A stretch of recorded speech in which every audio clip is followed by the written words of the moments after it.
اور ویسے بھی جو کفر کرتا ہے، شرک کرتا ہے، اللہ تبارک و تعالیٰ کے ساتھ کسی کو غیر کو بھی پکارتا ہے، جیسے 20ویں پارے میں کہا گیا نا، 20ویں پارے کا پہلا ہی صفحہ ہے، اللہ پاک کی صفات کا تذکرہ کیا گیا اور ساتھ پھر یہ فرمایا گیا اَإِلَٰهٌ مَّعَ اللَّهِ، تو یہاں مع کا لفظ آیا، مع اَإِلَٰهٌ مَّعَ اللَّهِ، کہ کیا اللہ کے ساتھ کسی اور الہ کو بھی یہ پکارتے ہیں؟ کیا اللہ کے ساتھ ساتھ اور الہ؟ تو یہ جو مانتے تھے نا مشرکین مکہ، اللہ کو بھی مانتے تھے اور ساتھ ساتھ جو ہے نا انہوں نے اپنے بزرگوں کو بھی حاجت روا سمجھا ہوا تھا، مشکل کشا سمجھا ہوا تھا۔ کل ایک کلپ آیا میرے سامنے پیر نصیر الدین صاحب، تو پیر نصیر الدین صاحب وہ بڑے جو ہے نا زبردست انداز میں یہ کہہ رہے تھے، اعلان بیان کر رہے تھے کہ تم جو جاتے ہو نا اور جا کے پیروں کے درباروں پہ جا کے حاجتیں مانگتے ہو، یہ شرک ہے، شرک ہے۔ جیسے وہ بتوں کی پوجا کرتے تھے اور تم جا کر ان کو بزرگوں کو پیروں کو حاجت روا سمجھتے ہو، یہ شرک ہے۔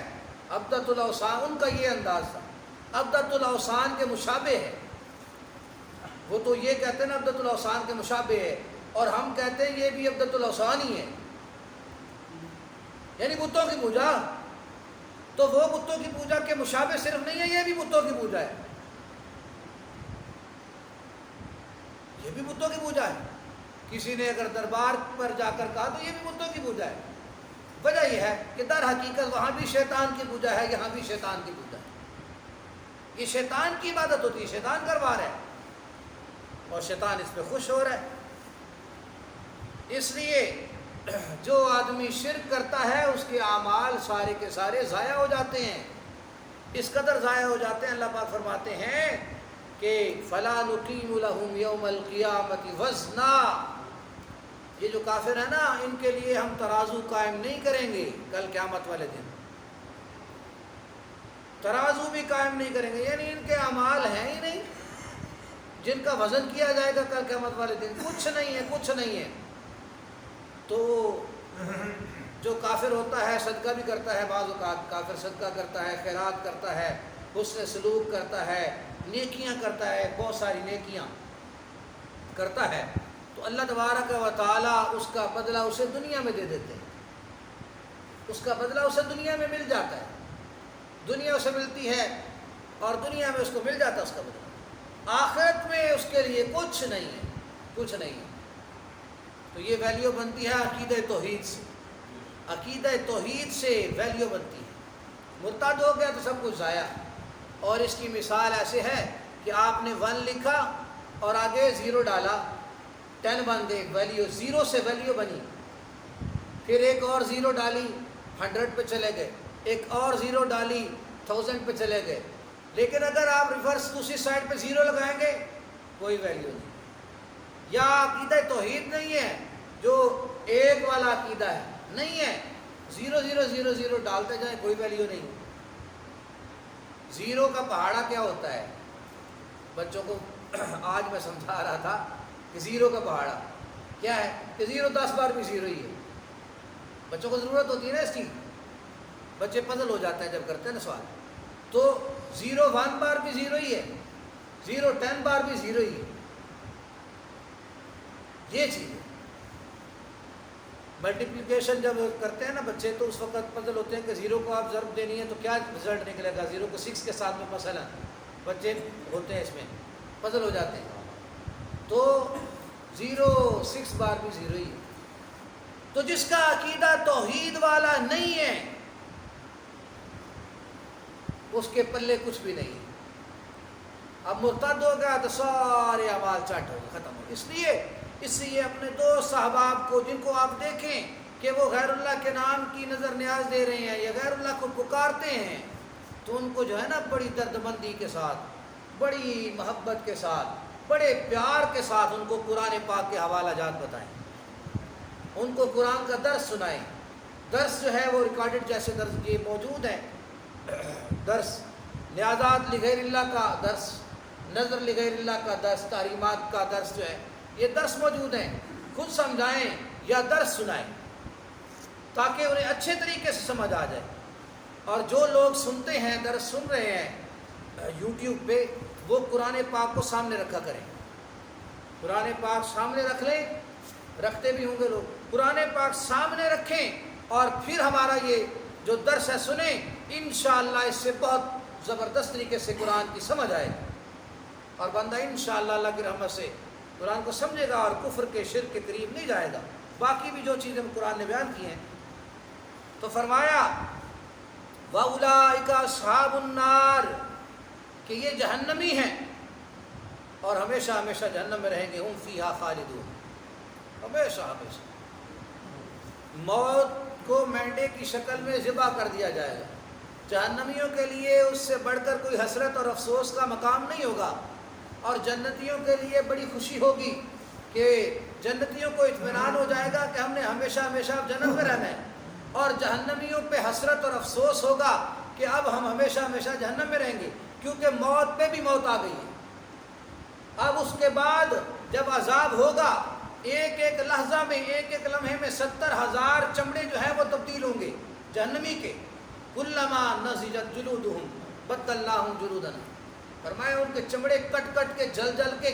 گریں گے اور اللہ کے امر سے, اللہ کی قدرت سے نیا چمڑا پیدا ہوتا جائے گا.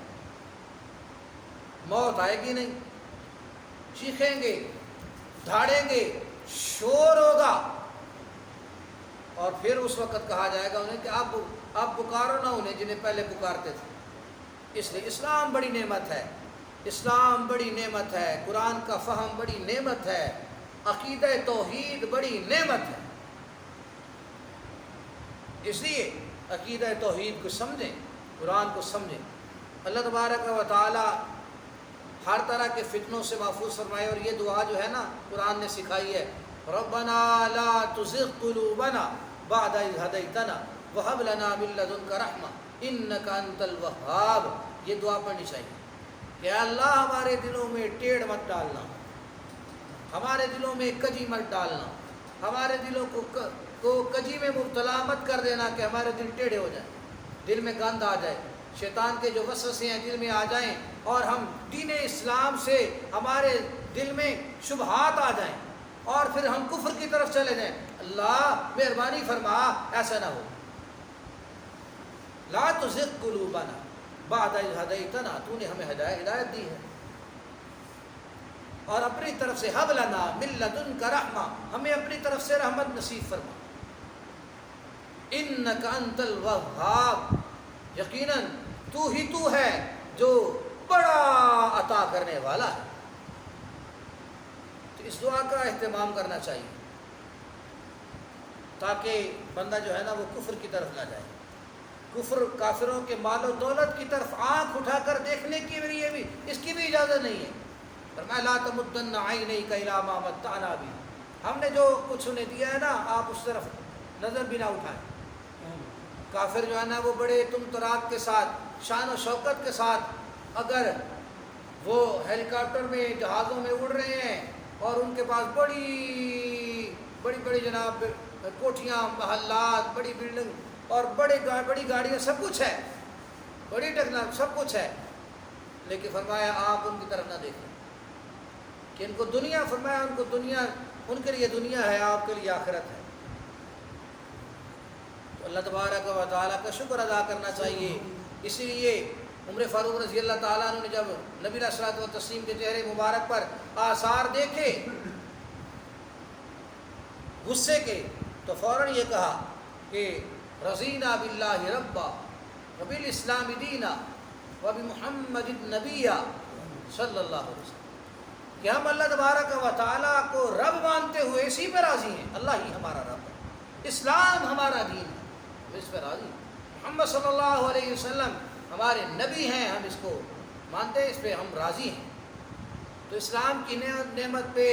اللہ تبارک و تعالیٰ کا شکر ادا کیا جائے, اور ارتداد سے, مرتد ہونے سے اللہ تبارک و تعالیٰ کی پناہ مانگی جائے. اللہ تبارک و تعالیٰ ہمیں محفوظ فرمائے ہر فتنے سے. فتنوں کا دور, آج بھی فتنوں کا دور ہے, کئی فتنے ہیں. وہ جو فیصل آباد والے قاری یاسین صاحب, ان کا بیٹا جو ہے یہودی ہو گیا, پچھلے دنوں جب اس نے اسرائیل کا جھنڈا لہرایا اسلام آباد میں، تو وہ قرآن دارالقرآن والے ہیں، پورے پاکستان میں اتنا بڑا مدرسہ نہیں ہے قرآن کی خدمت کرنے والا حفظ کے حوالے سے، حفظ قرآن کا سب سے بڑا مدرسہ فیصل آباد کا، اور ان کے بیٹے جو ہے، ان کا بیٹا، ان کی بیوی جو ہے وہ نہیں ہوئی، اس کی جو ہو گیا، پتہ نہیں وہ قاری صاحب ہے، حافظ صاحب ہے، مولوی صاحب ہے، یا صرف قاری صاحب کا بیٹا ہے، اللہ جانتا ہے، یہ تو اللہ جانتا ہے، میں نے تحقیق نہیں کی، پوچھا نہیں کسی سے، لیکن وہ جو بھی پڑھا، ظاہر ہے کچھ نہ کچھ تو انہوں نے پڑھایا ہوگا نا، اسے پڑھا لکھا تو تھا ہی نا، ہو سکتا ہے وہ مولوی بھی ہو، لیکن یہودیوں نے کیسے اسے جو ہے نا، کیسے جناب اس کو جال ڈالا اس کے اوپر،